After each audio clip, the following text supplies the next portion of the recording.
Om Bas mau bahas di sini mengenai dengan programnya Pak Gubernur Pak memberi hasil yang cukup memukau dengan banyaknya siswa yang masuk ke PTN, ya, peningkatan indeksnya bagus lah. Dan yang kemudian selain Smart School, Om Bas juga mau pertanyakan mengenai PPDB online yang berlangsung saat ini, ya, yang tahun 2023 untuk anak didik yang calon bakal masuk di SMA-SMA. Nah, seperti apa pembahasannya? Kita nanti ikuti penjelasannya Pak Kadis. Oke? Oke, Om Bastira sekarang berada di kantor dinas pendidikan provinsi Sulawesi Selatan. Nah, Om Bastira ini sangat terkejut dengan adanya Smart School. Seperti Om Bas kemarin itu sempat masuk di beberapa sekolah.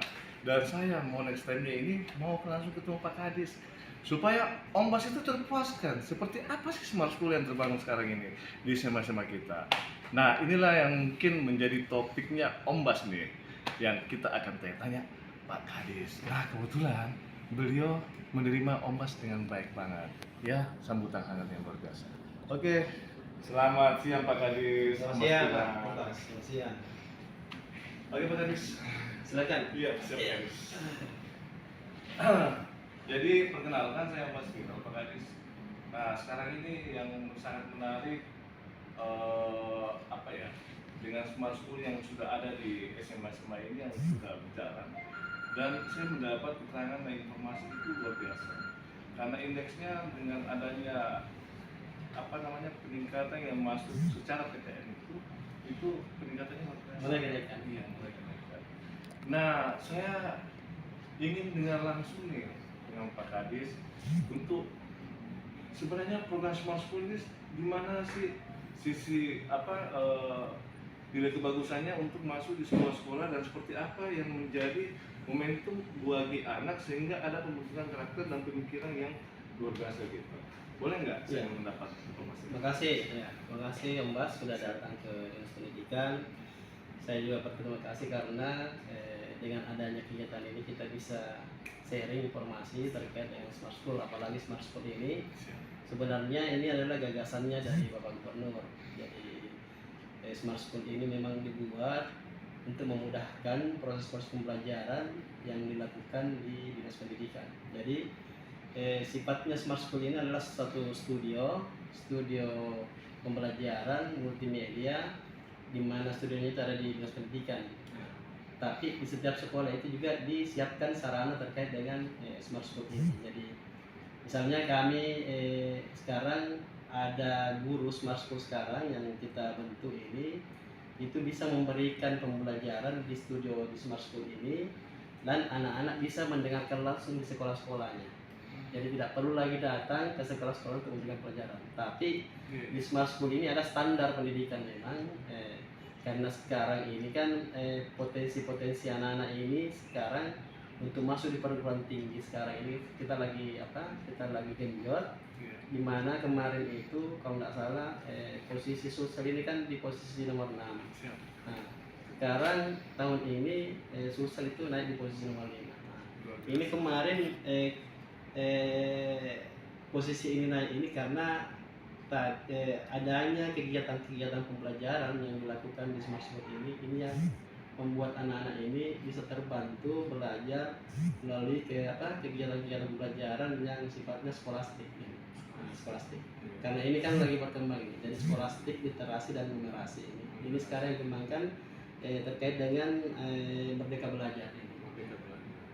Kemudian untuk yang terjadwal ini di sekolah-sekolah, apakah dalam satu minggu itu Smart School-nya ini dia kan ada namanya guru ya? Seperti itu. Iya. Nah, dia proses pembelajaran Smart School ini langsung dia 1 minggu 1 kali atau 1 minggu berapa kali? Oh, jadi begini, di Smart School ini sudah diatur kurikulumnya. Dalam kalau tidak salah dalam sepekan itu ada pembelajarannya berapa setiap hari. Ya, setiap hari ada karena gurunya kan tidak perlu di sekolah. Guru itu kita siapkan di Dinas Pendidikan. Jadi ada guru yang sudah kita SK-kan dan itu ada guru yang memang dari guru-guru kita yang guru-guru penggerak yang kita angkat dari sekolah-sekolah memang yang ASN. ada juga guru-guru yang kita ambil dari bimbingan belajar. Ya, itu yang kita ini. Jadi kita padukan. Nah, di Smart School itu proses pembelajaran itu lebih banyak ke proses kayak seperti bimbingan belajar. Jadi pelatihan anak-anak diberikan pelatihan menjawab soal, mengerjakan soal yang nantinya mereka itu akan terbiasa dengan mengerjakan soal-soal skolastik. Jadi saya untuk memasuki perguruan tinggi itu kan ada ujian kayak ujian UTBK itu. Nah, itu kami lakukan proses pembelajaran di Smart School itu dengan metode-metode itu. Tentunya bagaimana anak-anak ini bisa mencapai nilai-nilai passing grade itu memang yang ada ada standar-standar di perguruan tinggi yang ada di Indonesia. Kalau boleh tahu, guru pendidiknya untuk Smart School itu memang ada untuk mencari ini, apakah dia memang tertentu, maksudnya punya salah satu jasa yang bagus atau dia jam terbangnya bagus dalam pelajarannya? Tetap kita pilihnya. Ada kemarin kita lakukan itu kita asesmen juga. Kita asesmen memilih guru-gurunya itu tentu dengan kualitas yang bagus memang. Artinya kualitas guru ini memang kita pilih mampu memberikan pembelajaran, mampu menerapkan pembelajaran itu sesuai dengan standar-standar memang untuk anak-anak yang bisa meraih predikat-predikat jenjang-jenjang ketika dia nanti dia ikuti nanti ujian masuk perguruan tinggi itu mereka mampu untuk melewati itu. Ya, kita memilih guru-guru yang sudah memang memiliki pengalaman di hal itu. Jadi itulah tadi pemirsa dan teman-teman yang luar yang tentunya mau tahu tentang Smart School yang Pak Gubernur Sulawesi Selatan, Pak Andi Sudirman dengan Smart School ini luar biasa karena Pak Andi tadi menjelaskan mulai dari cara bagaimana mengajarnya, proses mengajarnya itu lewat lewat studio lagi, dan kemudian juga guru-gurunya betul-betul guru-guru yang sangat potensi yang diambil untuk mengajar para anak didik yang di SMA tentunya.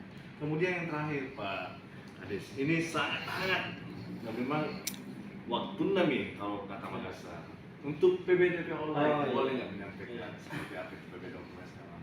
Iya, jadi terima kasih ya. Sekarang ini kan momentum PPDB online ini. Jadi PPDB online ini kan sebenarnya adalah aturan petunjuk Kementerian Pendidikan untuk melaksanakan PPDB ini secara online. Adapun mungkin yang tidak online itu yang mungkin yang tidak tersedia infrastruktur, misalnya infrastruktur website apa segala macam itu tidak dimasukkan. Nah, PPDB online ini sudah diatur memang petunjuk teknisnya, di mana ada pengaturan, ada jalur-jalur yang sudah disiapkan secara regulasi, misalnya jalur afirmasi, jalur sonasi, jalur perpindahan orang tua, dan jalur prestasi. Ini sudah diatur, ini berlaku seluruh Indonesia, termasuk kita di Sulawesi Selatan, dan kita melaksanakan kegiatan PPDB ini secara online. Dan sekarang berlangsung, sekarang tahap terakhir kita di Sulawesi Selatan, yaitu tahap sekarang itu tahap jalur prestasi akademik, itu yang dilakukan. Namun tentu banyak hal memang hal-hal yang terjadi terkait dengan PPDB, kan tidak mungkin pelaksanaan itu sempurna, karena apalagi sekarang ini kasus-kasus kondisi yang terjadi di kita di Makassar ini memang sering timbul riak-riak yang terjadi karena adanya ketidakpuasan. Tentu ini menjadi evaluasinya kami di Dinas Pendidikan Provinsi, hal-hal yang dimana seharusnya kita mengatur petunjuk-petunjuk dari sini berdasarkan aturan itu mengkondisikan dengan tertentu wilayah-wilayah tertentu. Seperti misalnya jalur sonasi.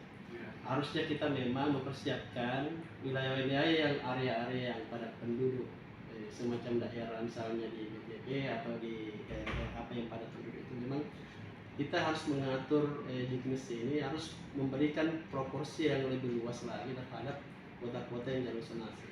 Nah ini mungkin yang menjadi evaluasi kami di Dinas Pendidikan ini, supaya ke depan memang tidak ada lagi PPDB ini yang dimungkinkan adanya riak-riak yang timbul karena itu tadi.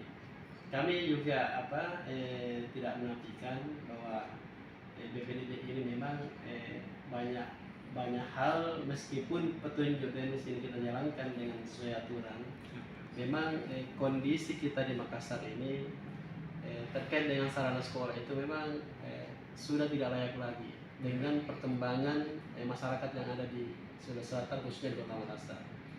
Jadi proses perencanaan sebenarnya yang harus kita lakukan terkait dengan bagaimana mengantisipasi supaya PPDB tidak mengalami riak-riak yang terjadi. Memang kita tidak boleh kita harus menyiapkan sarana prasarana yang ada di setiap sekolah ini untuk menambah ruang-ruang kelas supaya potensi-potensi anak-anak untuk ditampung di sekolah itu lebih besar peluangnya.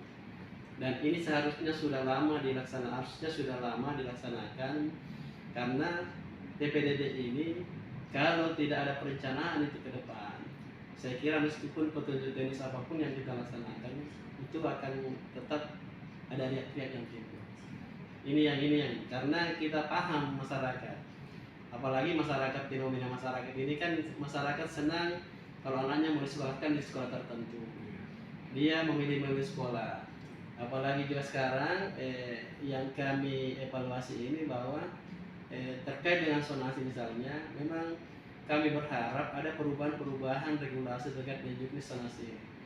Misalnya saja KK ini harusnya kami berharap Kementerian Pendidikan itu bisa merubah regulasi terkait dengan usia KK ini. Karena ini yang timbul persoalan-persoalan di lapangan ini karena itu tadi sangat memudahkan orang untuk pindah masuk ke wilayah tertentu. Ini yang kalau tidak kita benahi, kalau pemerintah pusat, Kementerian Pendidikan tidak membatasi hal-hal ini terkait dengan kartu keluarga ini, potensi-potensi ini ke depan kita tidak bisa hindari, mungkin riak-riak ini akan tetap terjadi. Nah, bagaimana teman-teman, ada satu kepuasan dari Pak Kades memberi kita informasi mengenai tentang proses pembelajaran Smart School-nya dan juga yang sedang berlangsung ini PPDB online. Nah, tadi Pak Kades sudah menjelaskan bagaimana nanti untuk kedepannya Pak Kades memikirkan konsepnya seperti apa, dan PPDB online itu tetap selalu untuk masyarakat dan menjadi kepuasan untuk nanti calon anak didik. Segera begitu Pak Kades. Terima kasih.